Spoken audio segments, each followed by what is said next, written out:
84-58, the final score. The Dan River Wildcats, say it again, state champions here at the 2A level. And the 84 points they scored tonight, the most they had scored in any game this year. Previous high in the second game of the year against Tunstall. Again, this is a team built on defense, rebounding, forcing turnovers. And the Wildcats, again, they only had one guy that really averaged double digits through the course of the season. But tonight, when the Bruton Panthers stepped up the defensive pressure in the fourth period, when they had to get a run going, the Wildcats were able to answer and then some. An 84-58 victory. Again, only the second loss of the year for Bruton. Their other loss, a 6-point setback, 58-52 against Brunswick, the team that Dan River beat last week to qualify for the state championship game. And now the Bruton Panthers are being presented with their runner-up medals here at center stage. The Wildcats, again, the 84 points far and away. This is a team that scored only 73 times this year. A Bruton team that eclipsed the century mark on 4 occasions. I can't emphasize how hard that is to do in a 32-minute game of high school basketball, but they did it 4 times this year. This offensive powerhouse, but Dan River's defense, rebounding, and dare I say, Don, free throw shooting tonight. Yeah. Ruled the day. What's the final stat on that, Dan River's free throw percentage? Dan River was 26 of 36 from the line this evening. Huge. And the free throws at 72%. And, of course, that fella, Curtis Stevens, 13 of 14 at the line. There you go, Clark. There's the difference in the ballgame between here and Lancaster last year. What happened at the charity stripe? You hear the fans from Dan River High School. There's a whole bunch of them here. They are getting ready to be introduced to the 2014 2A state champions. For the first time, state championship basketball action will come to Dan River. They got softball and baseball titles, but this will be the first on the hardwood. Again, Curtis Stevens, the leading scorer, 28 points, 14 for Terrell Edmonds, 11 for Tremaine Edmonds. Ethan Driscoll played a solid game tonight. 15 points in 29 minutes of play. The Wildcats won the rebounding battle, 58-36. That is a prohibitive rebounding lead. The Dan River Wildcats also forced 16 turnovers tonight, and they held Bruton, again, a team that had the offensive prowess to put 100 points on the board 4 times this year. They held them to 16 of 62 shooting, 25% from the field. Wildcats conversely shot 43%, but again, they did it with defense. They gave themselves just a 24-6 second period, which pretty much laid the foundation for the rest of the game. And Kenny Murphy stepping to the plate now to get the state championship trophy. Again, what a wonderful story. 2 years he was full-time at Goodyear, working over there, and then... There we go, the hoist. Unfortunately, it's just a plaque about 12 inches tall. But it's more importantly what it says on that plaque. It feels like it's a little Marty trophy or something. Yes, it does. It may as well be 20 feet tall for the way it makes you feel. Now the Dan River Wildcats will gather for a post-game pictures and whatnot here. And, of course, the Cats, again, Don, they set the pace again in the second period when they just used their defense to dominate Bruton. And after that, Bruton was out of sync offensively. Again, I can't emphasize enough, a team that lit up triple digits 4 times this year. This is a team with offensive power, and they never got into an offense tonight. No, they didn't. And you attribute that to the style of play that Dan River's had all year long. They did exactly what they did a week ago against Brunswick. They just came out and applied the pressure, as you mentioned, and everything else kind of took care of itself after that. I mean, Dan River was able to get the turnovers when they needed them, and they scored quite frequently off of points off of turnovers. And in the end, they'll be taking that net back to Dry Fork. I'm sorry, back to Ringgold. Forgive me. They might run it by Dry Fork to brag a little bit. Just kind of show it off a little bit. I like his Tunstall. They'll probably head over to the state capitol before they leave town and get a photo over there on the steps. And save them a trip having to come back to an empty building. But a 25-0 that's season. The incredible part is that they ran the table. No setbacks. And had a couple of close ball games where they had to pull it out in the end. They hung together as a team.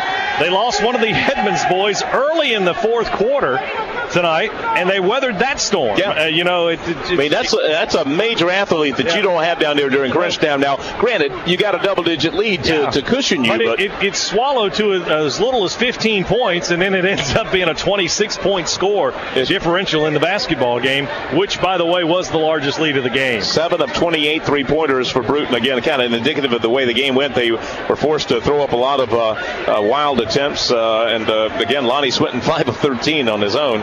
7 of 28 from behind the arc. And now the cheerleaders will move over and get a picture in with the team. They got to get in there and yes, sir. Get their little QT going. Got about, a dozen photographers out here taking pictures. It's awesome and scene. A few mamas. The only mama out there really is Felicia Edmonds. Yep. She's got to run in the show, if you will. It's, of course, Farrell, the assistant basketball coach on this staff, who is rocking a sweater vest tonight like you wouldn't believe. It looks awesome, folks. That's all I'm going to say. You're saying he's styling and he'd be profiling. He is looking good. Yeah. But the Dan River Wildcats, again, Don, we talked about at the top of the broadcast, typically state championship level games are low-scoring, tight affairs because teams are going up against their peers in terms of defensive pressure. It gets teams out of their offense. And how many times have we seen the state championship game be won ugly by the winner? Yeah. Well, tonight, nothing ugly about this. No, I mean, the better team won from the onset.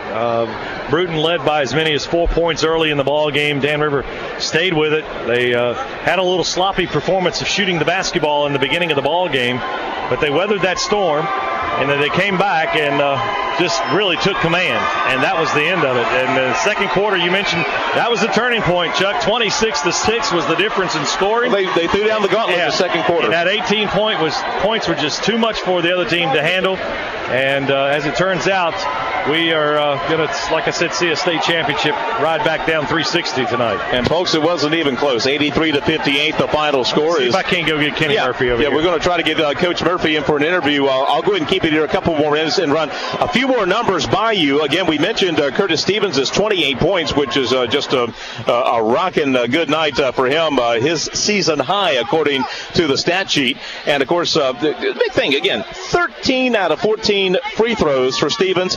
He was 7 of 10 from the field, and he made his only three-point attempt. Now, that's just a dominating type performance for Curtis Stevens. Q came up big tonight. And right now we're going to turn the program over to Kenny Murphy, the head basketball coach at Dan River High School. Coach, 25-0. It's hard to put it in perspective because it just happened, but just give us what's going through your mind right now. Yes, it is. I'm just glad that, it's finally over. We've come a long ways. I mean, this is a good group of kids. There have been some good teams and good players that come through in the past, and they didn't find a way to get it done. And tonight, this is for all the guys in the past that come through the program, and we finally got it done for them. And the second quarter really told the tale. 24-6 after a back-and-forth first quarter. That second quarter defensive pressure really got these guys out of sync, it looked like. This is a team that lit up 100 points 4 times this year. You were able to get them completely out of their offense, it appeared. Well, that's one thing we talk about. We focus on half-court defense. All 5 guys got to play half-court defense. If you got a chance to trap the ball, trap it, and force the guard to pick up their dribble. When they pick up their dribble, everybody else stay on lockdown. What now, Coach? Are they going to name a road after you? I mean, no. 2 years ago, you're not even part of the program, and now you're running the show, and you have a 25-0 perfect season and a state championship. Well, I've been part of the program since, I guess, 2004, 2005. And the funny thing, I coach a lot of these kids in the youth league. Right. And I was just telling Ethan Driscoll, he was trying out for the 13U team or the 12U team, and he looked at me and said, I don't want to play for him, so he ran down the other end. So now I got the head job last year. I said, now you can't go nowhere now. You got to play for me now. One final note, or just, Q Stevens again, this is a team game. We know that, and everybody played a role tonight, but it seemed like every time Bruton was making just that little threat, Q would take it down court. Big free throws as well. Yes. Q's been our quarterback all year long.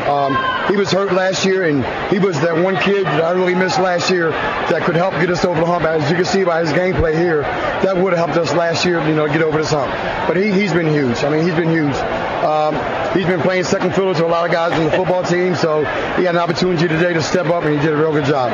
Coach, talk about the next 24 hours. What's the plan? Are you guys staying here tonight and having a big celebration as you roll into ring goal tomorrow, or what? We're staying here tonight. We're going to roll out first thing in the morning and hope we have a safe ride back home and celebrate some more. So maybe there'll be a group of people there waiting for you to get home with the first ever state championship. I'm sure there will be. Well, look, congratulations. Thanks for giving us a chance to talk with you and cover you up here at Richmond. It's been great for us.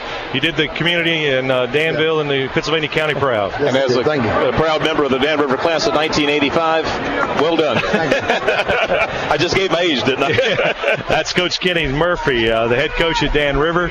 And, of course, they deserve everything they can get tonight, in terms of the celebration and what they have. And I tell you, this was special.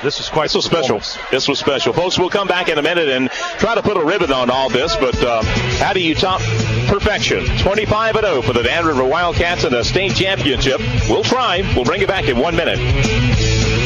Here. Chuck, I know one thing for sure. Felicia Edmonds runs the show. Yes, she does. The power behind the throne, as it were. She just commandeered about half the team for a photo. Y'all get over here and take she didn't give him an option. It was not we'll do it in a minute. It was now. So, I guess with a household of boys, she kind of knows how to rule the roost. Charge, yes. And one of them happens to be, Big Farrell, 6'10" or whatever. He shakes my hand. He's up here at my elbow. It's like reaching into a vacuum. That's amazing. Don, this was fun. And again, I love what Coach Murphy said.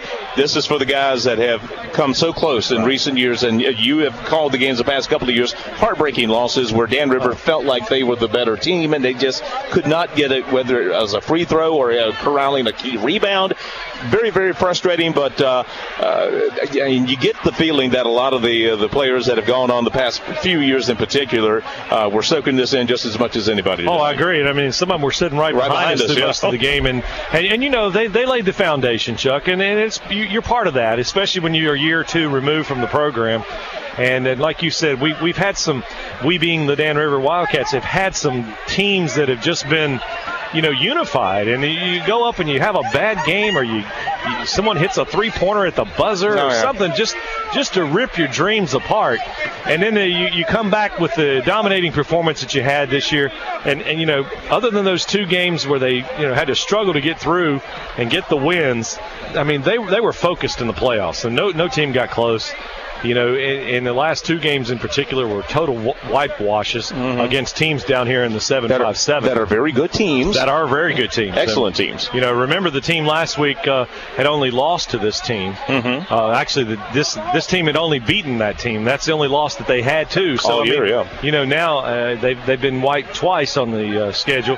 But like you mentioned, they had scored 100 points 4 different times coming into the ball game. It was a powerful team. Yeah, they had some sharpshooters. Tonight, I think they gambled a little bit too much. They took put the I factor into the word team. There was going into the half and not having any assists, that was a big telltale at that particular point. And again, we know Dan River's defense gets you out of what you feel comfortable doing offensively, but still, when you're a team that has that kind of offensive ability, you got to stick with what got you here, and I get the feeling they were way, way out of their offensive MO tonight. And you don't know how much of that was them trying so hard to desperately win a state title, or how much it was Dan River's defense being that aggressive. They're good. And, Dan River played 90 feet of basketball. They let you get the ball in, and then they just swallow you like a shadow. And I think that was the difference in the ball game. It was obviously a very, very telltale performance.